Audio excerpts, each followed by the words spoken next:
अस्सलामु अलैकुम दोस्तों, क्या आपको मालूम है कि दुनिया के अंदर यहूदी इतने अमीर क्यों होते हैं। दोस्तों, जब आप दुनिया में देखेंगे सबसे कम तादाद में आपको यहूदी नज़र आएंगे, मगर उसके बावजूद दुनिया की बड़ी बड़ी कंपनीज़ के मालिक यहूदी होते हैं। आखिर ऐसा किस वजह से है। दोस्तों, एक मुसलमान ने जब यहूदी से ये सवाल पूछा तो वो यहूदी कहने लगा कि हमारी कौम के अंदर 3 उसूल हैं जिसकी वजह से हम इतने मालदार और ताकतवर होते हैं। तो मुसलमान ने पूछा वो उसूल क्या हैं।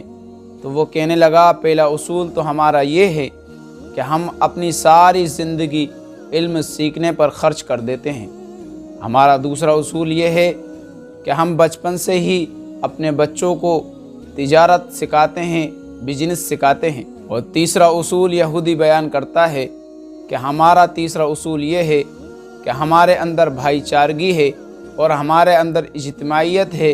हम एक दूसरे से कनेक्ट रहते हैं और हम सिला रहमी करते हैं, और हम कितने ही बड़े पद पर मालदार हो जाएं, हम अपने मज़हब के लिए, अपनी कौम के लिए काम करते हैं। दोस्तों, ये वो उसूल हैं जो इस्लाम ने मुसलमानों को सिखाए थे और करने का उन्हें हुक्म दिया था। आज मुसलमान इन उसूलों से हट चुका है और गैर लोगों ने इन उसूलों को अपनाकर दुनिया में अपना परचम लहराया है। दोस्तों, अगर हम बात करें इल्म सीखने की तो कुरान और हदीस में कई जगह इल्म सीखने पर ज़ोर दिया गया है, बल्कि यहाँ तक फ़र्ज़ करार दिया गया है। दोस्तों, हदीस में जनाब रसूलुल्लाह सल्लल्लाहु अलैहि वसल्लम इरशाद फरमाते हैं, तलबुल इल्म फ़रीज़तुन अला कुल्ली मुस्लिम, कि हर मुसलमान को इल्म सीखना फ़र्ज़ है, मर्द हो या औरत। दोस्तों, आप अंदाज़ा लगाएं कि मुसलमान को यहाँ इल्म सीखना फ़र्ज़ करार दिया जा रहा है और मुसलमान इल्म से कितनी वाक़फ़ियत रखता है। ख़ुद कुरान में अल्लाह ताला फरमाता है, क़ुल हल यस्तविल लदीन यअलमून वल्लदीन ला यअलमून, कि इल्म जानने वाले और ना जानने वाले बराबर हो सकते हैं, यानी नहीं हो सकते।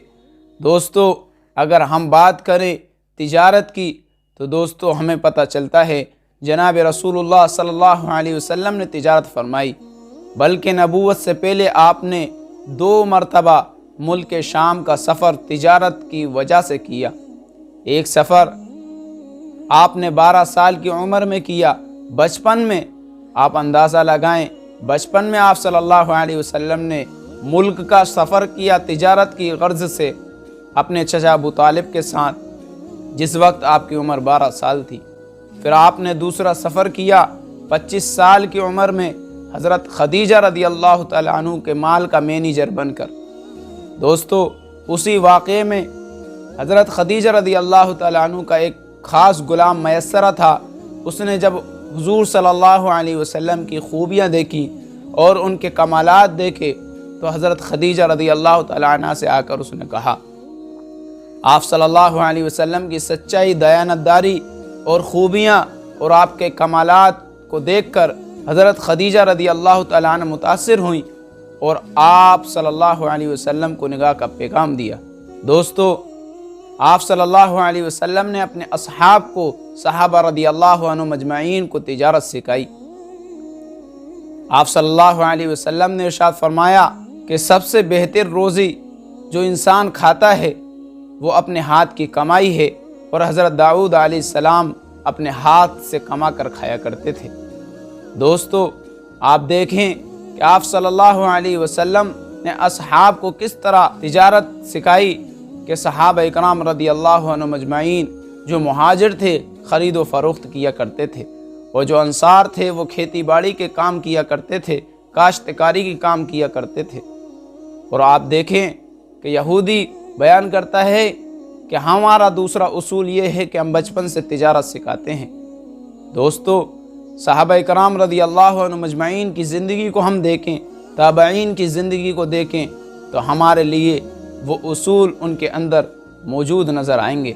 और आप सल्लल्लाहु अलैहि वसल्लम की सीरत से हमें मिलते हैं। हज़रत अनस रदियल्लाहु अन्हु फरमाते हैं कि मैंने रसूलुल्लाह सल्लल्लाहु अलैहि वसल्लम से सुना कि जो इंसान ये चाहता है कि मेरी रोज़ी बढ़ जाए और मेरी उम्र दराज हो जाए, यानी मेरी उम्र भी बढ़ जाए, तो उसे चाहिए कि वो सिला रहमी करे। آپ اندازہ لگائیں کہ ہمارے اندر صلہ رحمی کی کتنی زیادہ اسلام کے اندر تاکید آئی ہے۔ دوستو، آپ صلی اللہ علیہ وسلم نے ارشاد فرمایا، سب سے بڑی نیکی تو یہ ہے کہ جو انسان یہ چاہتا ہے کہ اپنے باپ کے انتقال کے بعد اپنے باپ کے ساتھ صلہ رحمی کرنا چاہتا ہو تو وہ اپنے باپ سے تعلق رکھنے والوں کے ساتھ اچھا سلوک رکھے۔ اس سے بڑی صلہ رحمی اور ہمدردی اور بھائی چارگی کیا ہوگی جو اسلام ہمیں سکھاتا ہے اور کرنے کی ہمیں ترغیب دیتا ہے، حکم دیتا ہے۔ قرآن میں اللہ تعالیٰ فرماتا ہے سورہ مائدہ میں، وَتَعَاوَنُوا عَلَى الْبِرِّ وَالتَّقْوَى، کہ ایک دوسرے کی مدد کرو نیکی کے کاموں میں، تقوی کے کاموں میں۔ اللہ تعالیٰ دوسری جگہ قرآن میں فرماتا ہے، محمد الرسول اللہ والذین معہ اشداء علی الکفار، کہ محمد صلی اللہ علیہ وسلم اللہ کے رسول ہیں اور جو آپ کے صحبت یافتہ ہیں صحابہ کرام رضی اللہ عنہم اجمعین، ہمدرد، آپس میں مہربان ہیں۔ دوستو، اگر آپ دیکھیں کہ اسلام کے اندر اجتماعیت پر کتنا زور دیا گیا ہے تو حضرت ابو دردہ رضی اللہ عنہ فرماتے ہیں کہ میں نے رسول اللہ صلی اللہ علیہ وسلم کو یہ ارشاد فرماتے ہوئے سنا ہے کہ کسی گاؤں یا جنگل میں 3 آدمی رہتے ہوں اور وہاں بجماعت نماز نہ ہوتی ہو تو شیطان ان پر پوری طرح غالب آ جاتا ہے۔ اس لیے بجماعت نماز کو ضروری سمجھو کہ بھیڑیا اکیلی بکری کو کھا جاتا ہے اور انسان کا بھیڑیا شیطان ہے۔ دوستو، ہم دیکھیں کہ کس طرح ہمیں قرآن و حدیث سے ان تینوں چیزوں کی ترغیب اور حکم دیا جا رہا ہے۔